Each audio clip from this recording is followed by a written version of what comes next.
new here on this platform, my name is Judith, and I talk about life in Canada, immigration tips to Canada. I share my journey, my experiences, just to inspire someone out there and to share information with other people. So if you feel like this is the kind of content that you might relate to, remember to hit the subscribe button, turn on the notification bell so you will be notified each time I upload a video. Now this one I'm going to make it short today. I want to talk about how we applied for a community recommendation here in Thunder Bay and eventually applied for permanent residence. Just to break it down into small steps that you know. I've done videos before about the rural and northern immigration pilot program. So if you've been watching my videos, or if you haven't watched that video, please go back and scroll and look for that video so that you can be more informed.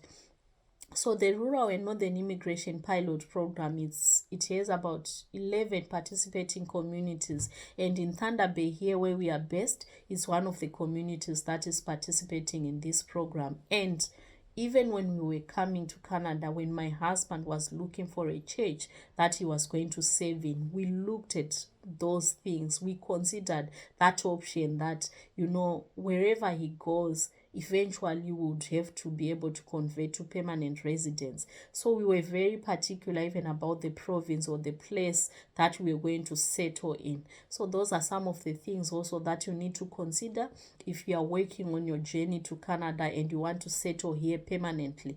Consider the province that you are moving to, and also look at the pathways to permanent residence that you can use eventually when you come. So when we came on work permit, as many of you know, and so that was in February 2022, and we stayed.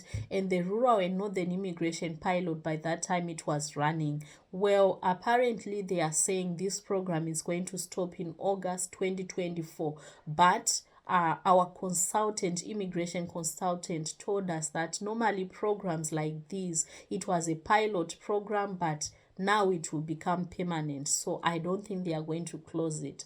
But I just want to share with you, like, what are the kind of documents that you need to gather? What did we do, and what was our journey regarding that? So first of all, for you to be able to apply, or for you to be able to apply for community recommendation, of course you need to have a job offer. And by job offer, they want you to have a full-time job offer. You need to be working by full-time, then it means you need to be working more than 30 hours a week. There's also a salary threshold, I think. You need to be earning more than 50,000 Canadian dollars, if I'm not mistaken. And yes, and so normally your employer, they give you a letter. So for us, because for me, I'm working for a not-for-profit organization, so, and most of their positions, they are contractual positions. So yeah, my husband had to obtain a letter from his employer, which is the church that is working for. So you need a letter from your employer that is stating that, okay, we hired this person, they are working for us on a full-time permanent basis, and then they state your salary and everything, your details in general. And then you get that letter from your employer, and your employer, they also have to fill in a form that you will submit along with other documents for your community recommendation. And for us, I think we submitted our application in May. Yeah, that was in May 2023. Of course, you need your IELTS, and for the rural and northern immigration pilot, your IELTS, I think you need, if it's not, it's band 5, so it's not a high level, a high band like what they require for express entry. I'll put a link in the comment section so you can go and look again at the program if it is something that you might want to consider. Well, it will benefit you. So you need to have your IELTS. We had to write our IELTS test here in Thunder Bay. We actually went and we took our IELTS test, my husband and I, so we could use it, even though we did IELTS before coming, but then they had expired already, so we had to retake the English test. And you also need to do your World Education Services evaluation, if that's the organization you are going to use, your credentials evaluation. So those are like the general requirements that you need before you even start thinking about applying for a community recommendation. So we have done also the credentials evaluation before coming here, so that again made it easy for us. And then one other important thing that you need when you are applying for a community recommendation here in Thunder Bay, you need to get letters from about 4 people. And this actually makes your points also go higher. 4 people who are permanent residents or citizens here in Thunder Bay, who live here in Thunder Bay. So they write a letter to the community, to the Thunder Bay CEDC. This is the board that is taking care of the community recommendations and everything. And they have to attest that we know these people, and are they involved in the community, and by associating with them, we've seen that they actually want to stay permanently and contribute positively to Thunder Bay.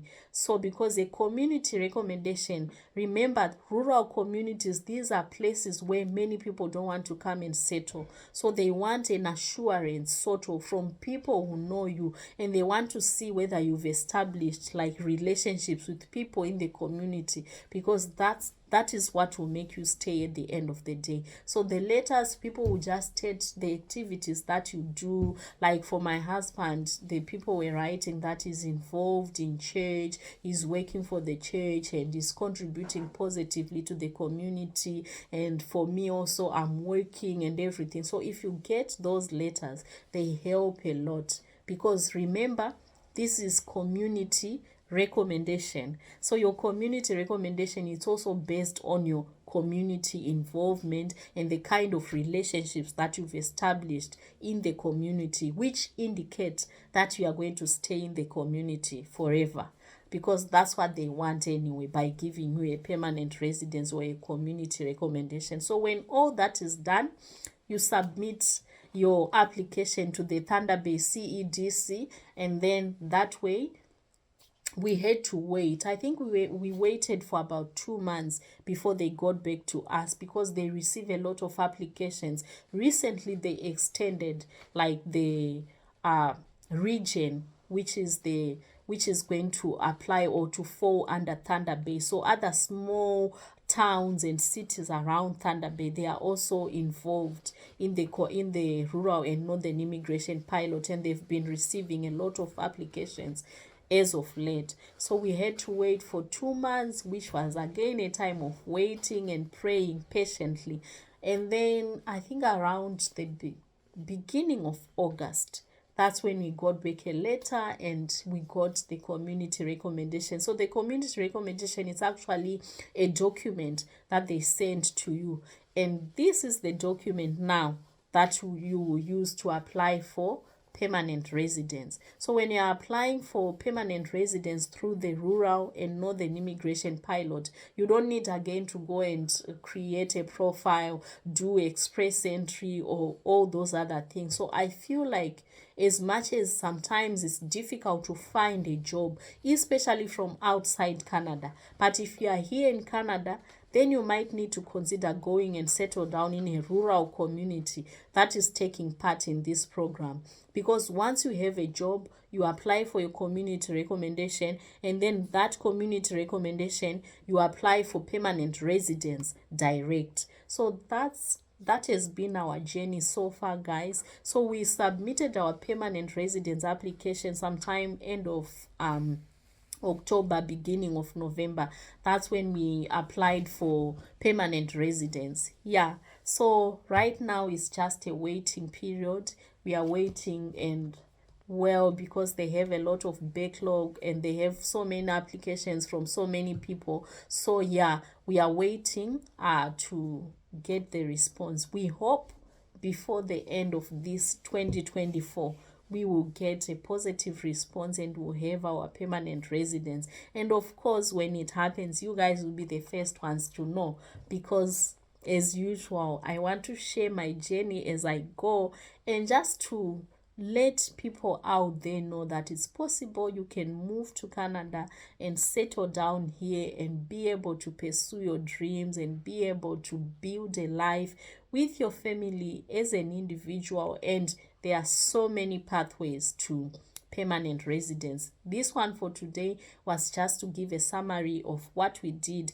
And one more thing before I finish this is we used a consultant. Even to apply for community recommendation, we used a consultant. To apply for permanent residence, again, we used an immigration consultant. The same immigration consultant that we used when we applied for work permit when we were coming here.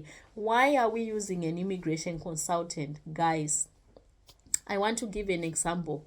When we were applying for the community recommendation, I can't remember, something happened and the it it was actually on the consultant. She forgot to submit my IELTS results, so she only submitted my husband's results, and actually a letter came back that said we did not get the recommendation because we didn't have sufficient documents. So but because the consultant is in connection, they know they've been doing this for a long time, she wrote a letter quickly to these people here and explaining that she made a mistake and she made an error, and she has the IELTS results and she's going to send them. And that's how they were able to reconsider our application again. So I mean, there are so many things and so many minor details that you have to pay attention to in the immigration process and when submitting these applications. As much as we say you can do it yourself, you can do everything yourself, but from our experience working with an immigration consultant, it gives you some sort of comfort and assurance that your matter is being handled by an expert, because they've been doing this several times. They've been dealing with different cases. They are experts in the field. These are people who've worked and are applying for study visas, permanent residence, and different forms of visas for different people. So am I advising you to use a consultant when you are starting your journey or when you are submitting your applications? It's up to you. It's a personal decision that you make. But for us, we feel that and one other thing, when you are using a consultant also, it doesn't mean that you fold your hands, you sit back and you relax. No. When you are using a consultant, you still have to research, because they are human. They can make errors. They can overlook some things. But they also have a certain expertise that comes with, their skills and experience over the years. So yeah, that's our story. And so right now we are in the waiting period for permanent residence, and I hope again this helps someone and this will help you on your journey too.